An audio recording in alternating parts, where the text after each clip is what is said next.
கால வாக்குறுதிகளை நிறைவேற்றாத தமிழக அரசை கண்டித்து தமிழ்நாடு தொடக்க கல்வி ஆசிரியர் இயக்கங்களின் கூட்டு நடவடிக்கை குழு சார்பில் திருவள்ளூரில் சாலை மறியலில் ஈடுபட்ட 200க்கும் மேற்பட்டவர்கள் கைது செய்தனர்.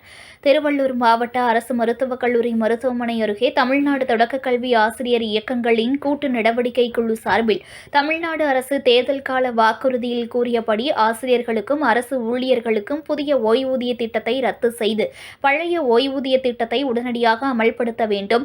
தமிழ்நாடு முழுவதும் காலியாக உள்ள அனைத்து ஆசிரியர் பணியிடங்களுக்கும் உடனடியாக நிரப்ப வேண்டும். தொடக்க கல்வித்துறையில் பணியாற்றி வரும் பகுதி நேர ஆசிரியர்கள் மற்றும் சிறப்பு ஆசிரியர்களுக்கு காலமுறை ஊதியம் வழங்க வேண்டும் உள்ளிட்ட 10 அம்ச கோரிக்கைகளை வலியுறுத்தி கோஷங்கள் எழுப்பி ஆர்ப்பாட்டத்தில் ஈடுபட்டனர். இதனைத் தொடர்ந்து 200க்கும் மேற்பட்ட ஆசிரியர்கள் சென்னை திருப்பதி தேசிய நெடுஞ்சாலையில் அமர்ந்து சாலை மறியலில் ஈடுபட்டனர். பின்னர் சாலை மறியலில் ஈடுபட்ட 200க்கும் மேற்பட்ட ஆசிரியர்களை போலீசார் கைது செய்தனர். இதனால் மருத்துவக் கல்லூரி அருகே சிறிது நேரம் பரபரப்பாக காணப்பட்டது.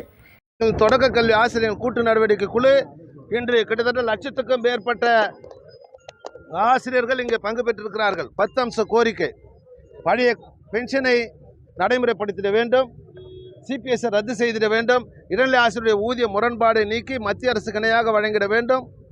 கிட்டத்தட்ட 243 என்ற அரசாணை போட்டு தேன்கூடாக இருந்த தொடக்க கல்வித்துறை கலைக்க பார்த்திருக்கிறார்கள். தேன்கூடை கலைத்தால் தேனீக்கள் என்ன செய்யும் என்பது தெரியும். எனவே 243 அரசாணையை உடையாக ரத்து செய்திட வேண்டும். மாலை போட்டு மாநாடு நடத்துகிற பல்வேறு சங்கங்கள் இதில் இல்லை.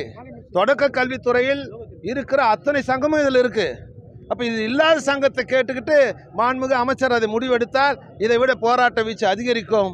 எனவே தொடக்க கல்வி ஆசிரியர் அழைத்து பேசி 243 அரசாணை மலைப்பகுதி, பின்தங்கிய பகுதி, கடற்கரை பகுதி இங்கெல்லாம் காலி பணியிடமாக இருக்குது. எல்லாம் நகரத்தை நோக்கி ஆசிரியர் வந்துட்டாங்க. நிரந்தர பணியிடம் போடல, குறைவான பணியிடம் போடுறீங்க.